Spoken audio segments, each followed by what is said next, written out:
Bom, gente, essa semana vamos fazer as nossas discussões acompanhando esse livro, que é o livro que eu já coloquei algumas páginas disponíveis para vocês, e depois eu vou colocando aos pouquinhos esse material. Vocês devem ter no Polo também, é um livro muito bom. Se vocês estiverem grana para comprar, esse é um dos livros que vale a pena a gente ter em casa pra gente. E se no Polo de vocês não tiver, seria legal vocês pedirem pro coordenador de Polo adquirir alguns exemplares. É um livro muito complexo, assim, é um livro muito completo. E que quando a gente vai passando pelos livros introdutórios, esse livro aqui acaba que dá uma formação mais profunda para a gente, fazendo com bastante calma, né? É bem proveitoso. Então, se vocês puderem adquirir, beleza? Então, vamos aqui começar com o capítulo onde ele começa a discutir o assunto dessa semana, que é lípidos e membranas, é o capítulo 12. Então eu gostaria de começar mostrando para vocês aqui a representação que ele faz dos ácidos graxos. Então, a gente já abordou esse assunto. Então essa é só a representação de alguns tipos de ácido graxo: ácido esteárico, ácido oleico, ácido linoleico e ácido alfa-linolênico. Então o primeiro tem 18 carbonos e nenhuma dupla ligação. Então você observa o seguinte: quando ele representa o ácido graxo desse jeito, a primeira coisa é identificar a parte que tem o grupamento carboxílico, que é esse aqui, C-OH. Então, C-OH é a função ácido carboxílico que torna as moléculas orgânicas ácidos carboxílicos. Então, esse aqui é o carbono 1 e aqui o carbono 18. Então, o número de carbonos determina a extensão da cadeia. Então, esse ácido graxo, o ácido esteárico, ele tem 18 carbonos. Quando a gente fala em ácido esteárico, a gente subentende que o grupo carboxílico, que é esse aqui, está com o próton, esse Hzinho aqui, que é o H, que é o H ionizável. Então, se ele tivesse na forma C-O ou menos, ou seja, se tivesse dissociado, se ele tivesse perdido esse H, a gente chamaria o ácido esteárico de estearato. É uma diferença bem simplória, né? Mas é só para quando vocês ouvirem estearato ou ácido esteárico, oleato ou ácido oleico, nesse caso aqui, é só para vocês, e também vale para os ácidos pequenos, né? Piruvato, ácido pirúvico, lactato, ácido lático, citrato, ácido cítrico. Então, essa diferenciação se refere sempre à forma protonada ou desprotonada. Então, o ácido esteárico tem 18 carbonos, e uma outra observação importante, ele tem apenas simples ligações entre os carbonos. Vocês observem aqui que desde o carbono 1 até o carbono 18, só existem ligações simples entre os carbonos. Isso torna esse ácido, a gente se refere a esse tipo de ácido graxo com só ligações simples entre os carbonos, como é o ácido esteárico, em oposição ao ácido oleico, que tem uma dupla ligação aqui entre o carbono 9 e o carbono 10, ou o ácido linoleico, que tem uma ligação dupla entre o carbono 9 e o 10 e uma entre o 12 e o 13, ou o ácido alfa-linolênico, que tem 3 duplas ligações entre carbonos, 9, 10, 12, 13, 15 e 16. Então a gente chama, para diferenciar esses tipos de ácidos graxos, a gente fala em ácido graxo saturado ou ácido graxo insaturado. Então o insaturado tem duplas. O saturado só tem ligação simples. Então essa é a diferenciação dos termos ácido graxo saturado e ácido graxo insaturado. O ácido graxo saturado só tem simples ligação entre os carbonos. O ácido graxo insaturado tem duplas ligações entre os carbonos. Então a gente pode dizer que o ácido esteárico é um ácido graxo saturado. O ácido oleico, o linoleico, o alfa-linolênico são ácidos graxos insaturados. E a gente pode dizer que desses 3 ácidos graxos insaturados, o que tem o maior grau de insaturação, o maior número de duplas ligações, é o ácido alfa-linolênico. Ok? Então, essa é uma característica importante que vai ter, e a gente está falando isso, evidentemente, porque isso tem consequência para como a bicamada lipídica se organiza. Lembrem-se que esses ácidos graxos, eles são componentes dos lipídios de membrana, beleza? Então essa é a primeira coisa. Vamos... aqui uma coisa interessante, só para vocês terem uma ideia do tipo de nomenclatura. Os nomes, alguns são engraçados, mas esses nomes de ácido graxo, né? Então, primeiro, você tem nome comum e o nome sistemático, o nome científico, o nome mais rigoroso. Então isso ainda aumenta mais essa estranheza dos nomes. Então o ácido palmítico, que a gente já se referiu a ele, que tem 16 carbonos, o nome oficial dele é hexadecanoico, a gente fala ácido palmítico. O ácido beênico, que tem 22 carbonos, que o nome comum já é estranho, beênico, o nome oficial dele é ácido docosanoico. Então, como é que a gente... isso aqui é uma coisa interessante, olha aqui, gente. Como é que a gente se refere ao estilo do ácido graxo? Quantos carbonos ele tem e se ele tem dupla ligação ou não tem dupla ligação. Então, olha aqui, ó. Isso aqui, a gente fala assim, ácido graxo 12.0, 12, 2.0, a gente está dizendo que ele tem 12 carbonos, e 0 dupla ligação. 0 dupla. Então 12.0 2.0 é um ácido graxo com 12 carbonos e nenhuma dupla. Então ele é um ácido graxo saturado. ok? Então todos esses ácidos graxos aqui, eles são ácidos graxos, todos esses ácidos graxos aqui, são ácidos graxos saturados, certo? Então, e aqui? Como é que é a nomenclatura dos ácidos graxos insaturados? Então você vai ter 16 carbonos, 2 pontos, 1. Então, 16 carbonos e uma dupla ligação. Na posição N-7. Mas, presta atenção aqui. Essa N-7 aqui é contado da extremidade oposta do ácido carboxílico. Isso é uma outra coisa, gente, que dá uma certa complexidade a esse tipo de nomenclatura. Não é, isso está longe de ser uma coisa importante para vocês decorarem, né? Mas, quando vocês tem outro tipo de nomenclatura, esse aqui, tem esse aqui 16, 2 pontos, 1, N-7, que é o ácido palmitoleico, que tem essa forma de representar. Então, se eu quisesse desenhar o ácido palmitoleico, eu teria que desenhar aqui, ele está de uma maneira resumida. Se você fosse descobrir onde é que está a posição da dupla ligação, você teria que começar a contar do carbono que tem a função carboxílico, essa é a regra. Então, seria carbono 1, depois 8 carbonos, que tem CH2, então são 7, então já está no 8, então esse aqui é o carbono 9. Né? Então, esse ácido graxo, o ácido palmitoleico, ele tem 16 carbonos, uma dupla ligação, e a dupla ligação está entre o carbono 9 e 10. 1 mais 7, 8, carbono 9 tem a dupla. Então, um jeito que eu acredito que seja até mais comum da gente se referir a esse ácido graxo seria 16, 2 pontos, 1, delta, 9. Então, isso aqui é um jeito mais comum da gente se referir à posição da dupla ligação, delta 9. Porque ele está no carbono 9 contando do jeito certo, que é contando a partir da extremidade que contém o grupo carboxílico. Essa forma de representar aqui, 16, 2 pontos, 1, N-7, ela conta a posição, ela indica a posição da dupla a partir da outra extremidade. Olha aqui, 1 com 5 carbonos, 6. No 7º carbono, contando ao contrário, você tem a dupla ligação. Então, por isso que diz N-7. Então, como se fosse a extremidade menos 7, você vai encontrar aqui o carbono que contém a dupla. Essas duas formas de representar um ácido graxo, elas dão basicamente a mesma informação. Ok? Mas eu acredito que essa aqui seja uma forma mais correta. Aqui no livro, eles estão dando essa fórmula, que também é uma fórmula comum. Então, fiquem atentos para que vocês consigam identificar nesse N-7, N-9, N-6, como uma forma, uma simbologia para se indicar a posição da dupla ligação. E é equivalente a essa forma 16, 2.1, esse deltazinho 9, que isso aqui também mostra a posição da dupla ligação. Ok? Bom, mas presta atenção. Eu não quero ninguém perdendo muito tempo decorando essas coisas. Façam isso se vocês estiverem só assim, a fim de relaxar. Aí vamos relaxar com nomenclatura alternativa de ácido graxo. Eu não sei se é muito eficiente, mas vocês podem, vai lá. Melhor do que ficar vendo televisão. Ótimo. Então aqui você tem vários exemplos de número de carbonos em quantidade dupla. Então você vê que tem esse DHA, olha o nome da coisinha. Ácido 4, 7, 10, 13, 16, 19, docosahexenoico. Então, esse é o nome sistemático. E o nome comum, DHA. É um ácido graxo de 22 carbonos e 6 duplas ligações, que começam contando da extremidade trocada a partir do carbono. Então, e aí vão se alternando. Então, é isso. Com relação à nomenclatura, é isso. Vamos para frente. Ok. Aqui eu tenho uma representação. Pessoal, está passando batido aqui, presta atenção. Nessa tabela aqui surge uma questão fundamental, e eu diria que é um dos 3 pontos fundamentais dessa nossa discussão da semana. Vocês vejam aqui que você tem a forma de representar o número de carbonos e as duplas ligações. E a gente passa para o nome comum, nessa coluna, o nome sistemático, ou nome científico mais rigoroso.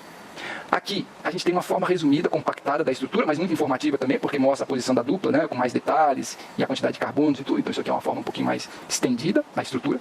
E aqui, pessoal, presta atenção, PF. Aqui nessa coluna, a gente tem o ponto de fusão em graus Celsius. O que essa coluna está mostrando aqui? Bom, isso aqui, gente, é algo que vocês não é distante de uma observação do dia a dia de vocês.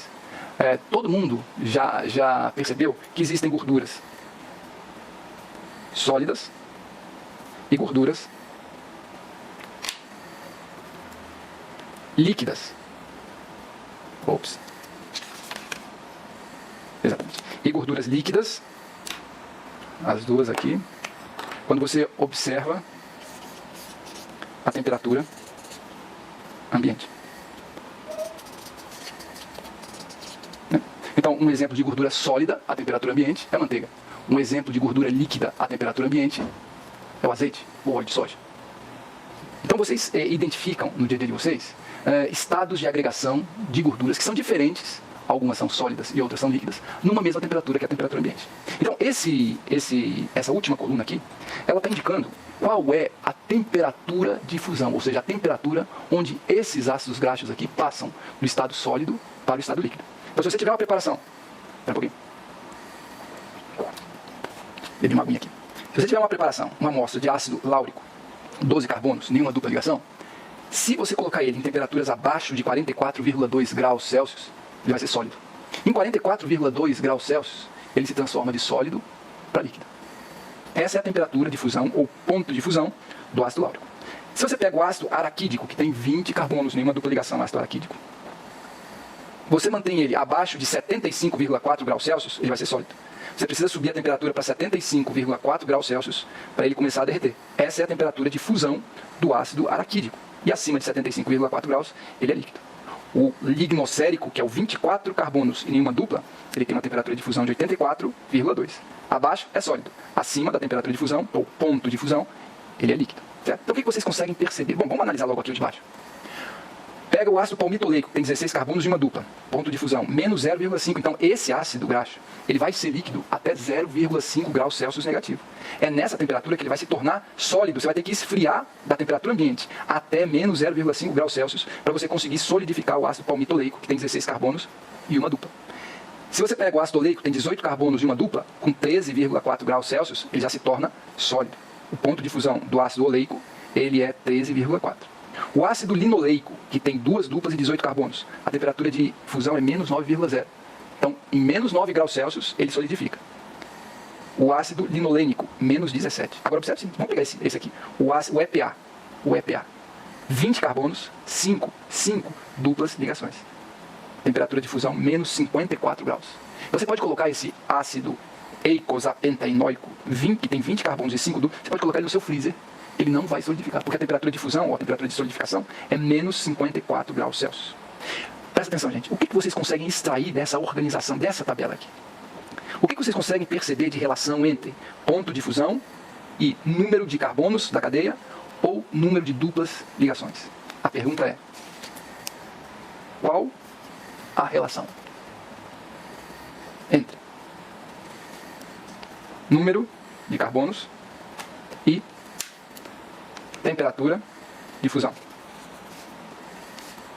E qual é a relação entre grau de insaturação, que é a mesma coisa que eu falar assim, número de duplas ligações, e temperatura de fusão? O que acontece com o ácido graxo se ele tem muitos carbonos? O que acontece com a temperatura de fusão desse ácido graxo? Se o ácido graxo tiver muitas duplas ligações, ou seja, se ele tiver um grau de insaturação elevado, o que acontece com a temperatura de fusão? O que vocês conseguem observar dessa tabela? Então, vocês devem ter percebido que existe uma relação muito interessante entre número de carbonos, ou grau de insaturação, e a temperatura de fusão. Então, se você faz um gráfico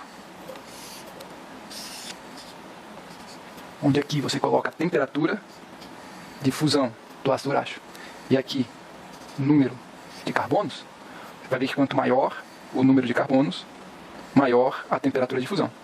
Então, um gráfico que relacione número de carbonos da cadeia de ácido graxo e temperatura de fusão desse ácido graxo vai mostrar que quanto maior o número de carbonos, maior a temperatura de fusão. Certo? Então, isso é o que a gente consegue aprender daqui. Aumenta o número de carbonos, aumenta a temperatura de fusão. E com relação à dupla ligação, a gente pega e faz um gráfico onde você relaciona aqui temperatura de fusão e aqui grau de insaturação, ou seja, número de dupla. Então, grau de insaturação é o número de duplas ligações. Se você faz esse gráfico com o grau de insaturação aumentando, o que acontece com a temperatura de fusão, vai identificar alguma coisa assim. Ou seja, quanto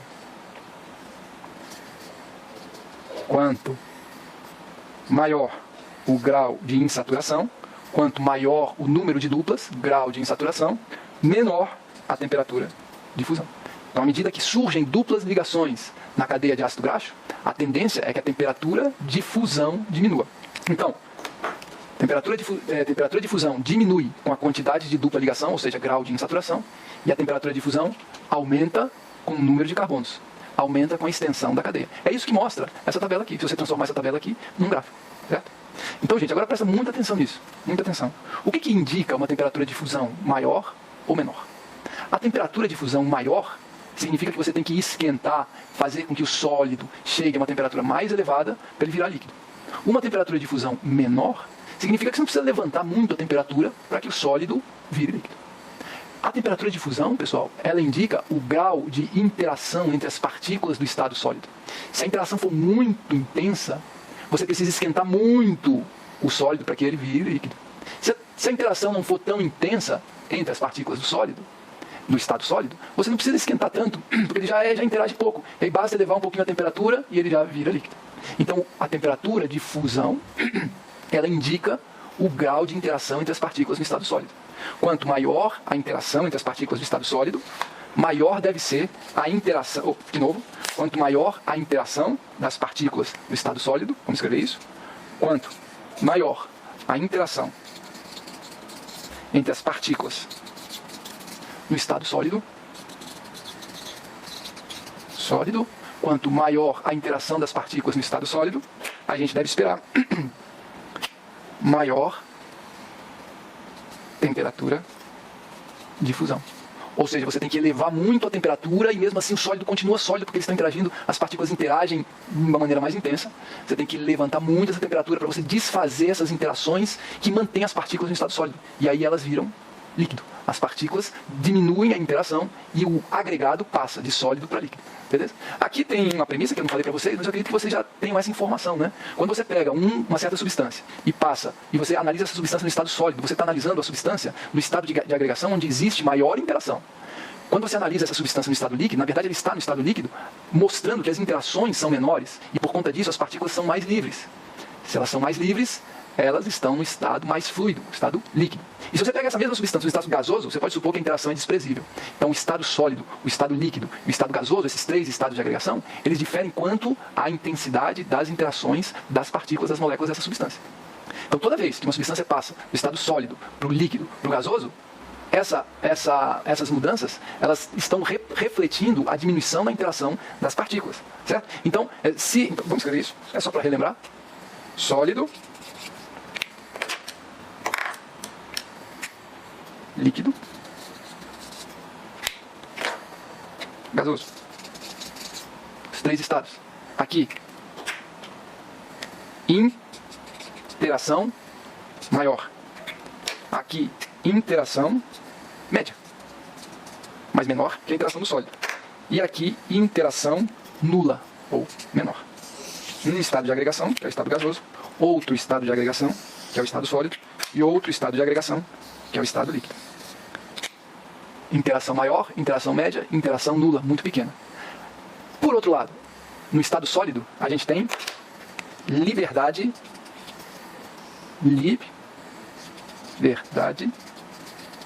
menor. Se as moléculas estão interagindo mais, elas têm uma liberdade menor para viverem isoladamente. No estado líquido, a interação é média, mas a liberdade aumenta quando você compara com o estado sólido. No estado gasoso, se a interação é menor, eu diria que a liberdade é máxima. Certo? Bom, acho que todos vocês acredito que já tivessem ouvido de uma maneira ou de outra, né? Eu só estou relembrando esses aspectos para a gente relacioná-los com a temperatura de fusão. Então, uma temperatura de fusão maior, significa que você precisa fornecer energia suficiente para a substância chegar a uma temperatura mais elevada, ou seja, o grau de agitação das partículas tem que ser maior para que ela rompa a interação que a mantém no estado sólido. Então, a temperatura de fusão mais elevada, significa interações no estado sólido mais intensas, certo? Fazendo a transposição dessa discussão para essa tabela, então você vê que aumenta o número de carbonos, aumenta a temperatura de fusão, a gente pode concluir que aumentar o número de carbonos na cadeia de ácido graxo faz a interação entre as partículas de ácido graxo aumentarem. Né? Então, isso aqui é uma coisa até óbvia, porque quando você aumenta o número de grupos, você na verdade está aumentando os pontos de interação possíveis. Então, aumentar a extensão da cadeia de ácido graxo é como passar mais cola numa superfície. Você simplesmente está você está trabalhando agora com substâncias que têm mais pontos para interagir entre si. Então, é óbvio que aumentando o número de carbonos, você aumenta a temperatura de fusão. Ok? Não tão óbvio assim é essa relação inversa entre a dupla ligação e a temperatura de fusão. Mas para isso, a gente precisa observar o seguinte. Essas duplas ligação, elas são todas na forma cis. O que significa esse cis que está escrito aqui? Ó? Todas as ligações duplas na forma cis. Isso significa uma referência a uma isomeria. Né? A isomeria que existe entre uma estrutura que é assim, então vou colocar um ligante A, B, C, E e D, só para referir, não que são grupamentos diferentes, certo? Isso aqui é uma molécula, isso aqui é outra. Escrevi muito grande, vou escrever um pouquinho menor aqui. Ó. Isso aqui é um isômero, esse aqui é outro isômero.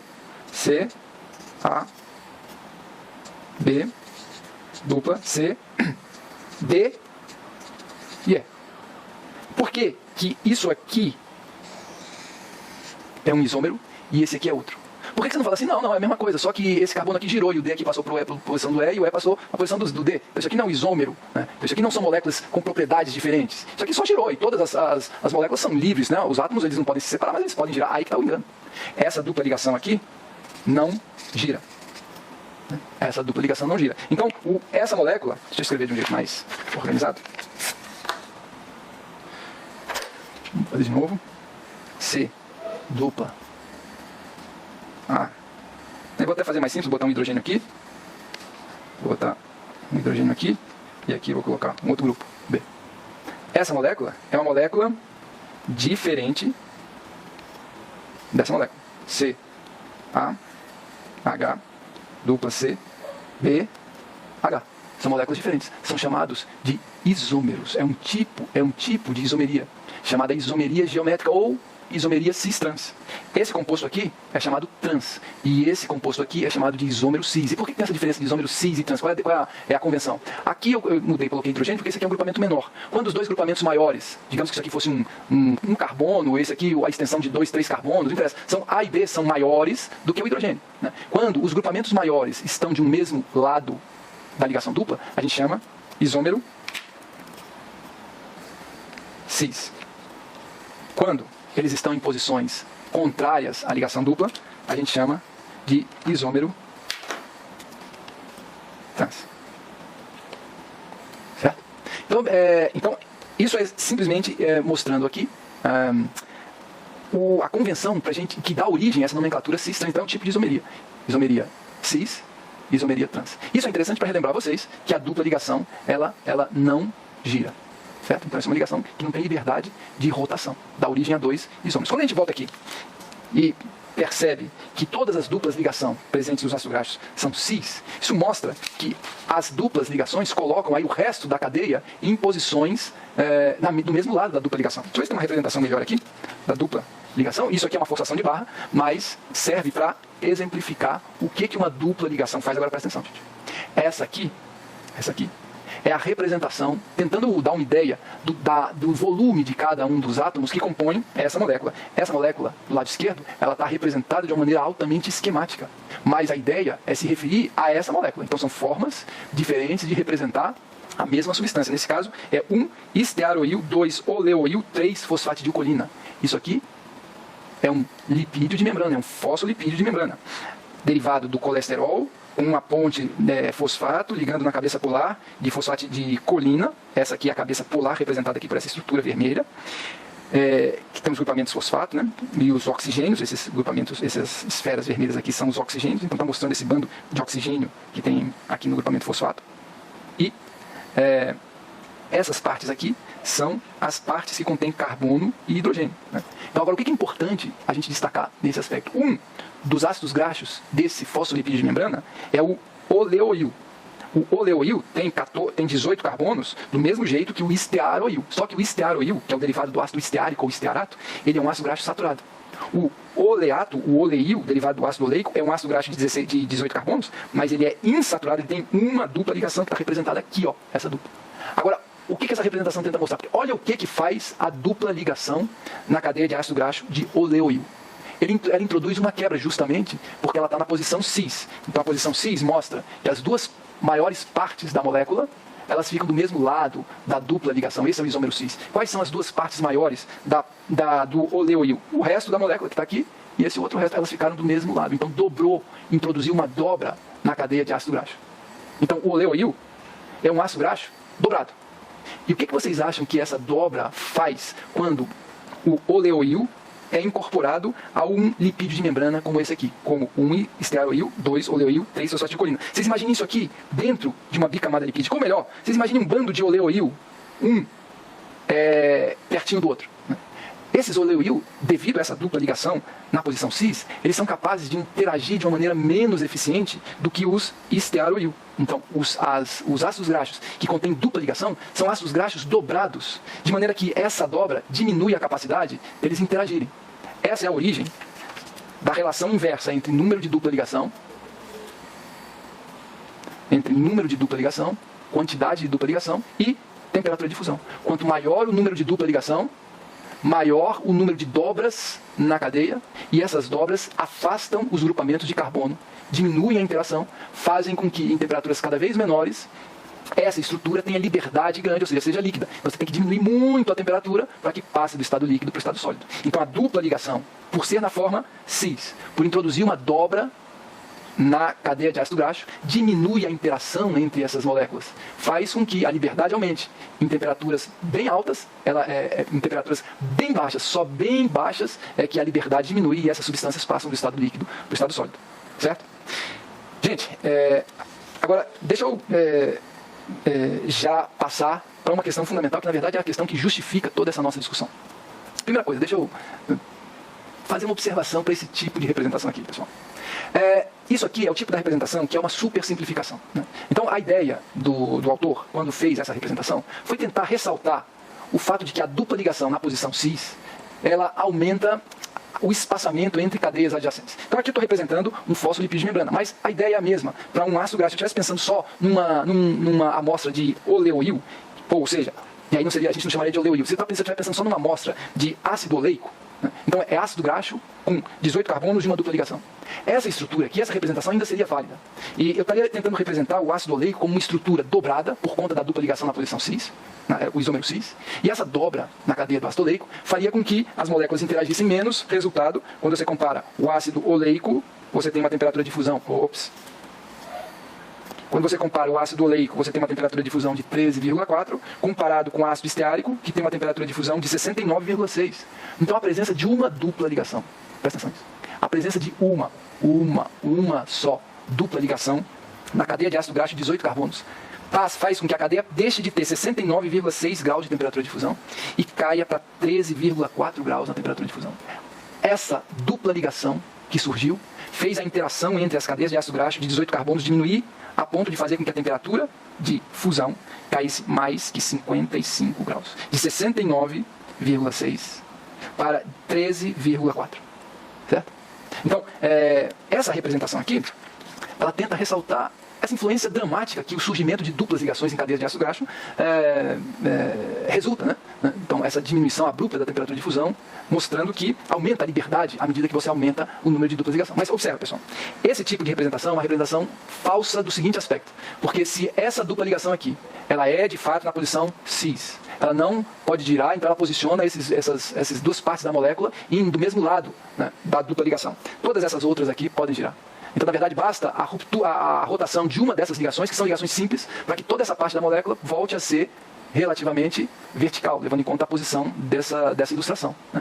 Então, essa representação é uma representação exagerada, super simplificada, que você não pode pensar que os ácidos graxos oleoil, que eventualmente fazem parte de um lipídio de membrana, eles adotem essa estrutura, né? Uma estrutura dobrada e rígida. De jeito nenhum, essas ligações giram, essas aqui giram, de maneira que essa continuação da cadeia aqui, depois da dupla ligação, ela vem para baixo. Mas mesmo assim, presta atenção, gente, mesmo assim, a presença de dupla ligação afasta levemente essa cadeia de ácido graxo, ou pensando só nas cadeias de ácido graxo de oleoil, a presença de uma dupla ligação afasta levemente uma cadeia de ácido graxo de outra.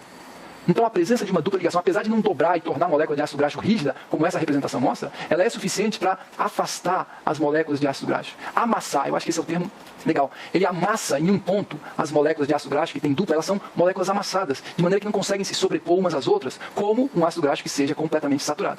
Esse leve amassar induzido pela ligação dupla, na forma cis, faz com que a interação diminua, consequentemente a temperatura de fusão diminua também. Certo? Agora, vamos lá. Por que essa discussão se justifica? Eu vou usar essa representação. Isso aqui é uma representação de um linfósfilipídio de membrana com 2 ácidos graxos. Essa representação se justifica porque as bicamadas lipídicas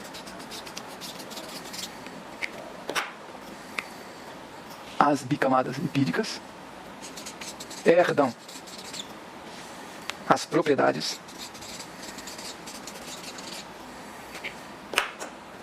dos ácidos graxos. As bicamadas lipídicas herdam as propriedades dos ácidos graxos. Então, do mesmo jeito que a gente pode pensar em ácido graxo no estado líquido ou no estado sólido, e o que separa uma temperatura de fusão específica, a gente também pode pensar em bicamadas lipídicas no estado líquido ou no estado sólido. E o que separa uma bicamada lipídica do estado líquido do estado sólido, também a gente pode chamar de temperatura de fusão. Mas, quando a gente está falando de temperatura de fusão de uma bicamada lipídica, é mais comum a gente se referir como temperatura de transição. Temperatura de transição, mas a ideia é mesma de temperatura de fusão. Certo? Então, do mesmo jeito que você conhece óleo, azeite, manteiga, gorduras no estado líquido, no estado sólido, você tem ácidos graxos no estado líquido, no estado sólido. Você tem bicamadas lipídicas no estado líquido, mas também você deve imaginar bicamadas lipídicas no estado sólido. Essa transição de estados, de mudança de estado de agregação, é algo que existe também para os derivados lipídicos, para os lipídios de membrana, os lipídios capazes de formar bicamadas lipídicas. Então, os lipídios capazes de formar bicamadas. Certo? A temperatura de fusão de uma bicamada lipídica é mais comum se chamar de temperatura de transição, mas a ideia é essa. Mas na temperatura de transição, uma bicamada lipídica ela vai passar do estado sólido para o estado líquido. Se a bicamada lipídica existir numa temperatura maior que a temperatura do estado de transição, você pode imaginá-la como uma fase líquida. Se a bicamada lipídica for colocada numa temperatura abaixo da sua temperatura de transição, você pode imaginar a bicamada lipídica com aparência de manteiga. Uma coisa sólida. Certo? Esse é o ponto. E, lógico, pessoal, serve para as bicamadas. Serve também para as bicamadas. Extensão faz aumentar temperatura de transição. O que eu estou falando aqui? Que a extensão das cadeias de ácido graxo que estão nos lipídios que formam essa bicamada, essa extensão influencia a temperatura de transição da bicamada. Então, se a bicamada for composta por lipídios que têm como ácidos graxos cadeias longas, a temperatura de transição vai ser maior. E também, se o grau de insaturação faz diminuir a temperatura de transição. Se os lipídios que compõem essa bicamada tiverem muitas duplas ligações, ou seja, o grau de insaturação for elevado, a temperatura de transição dessa bicamada vai ser menor.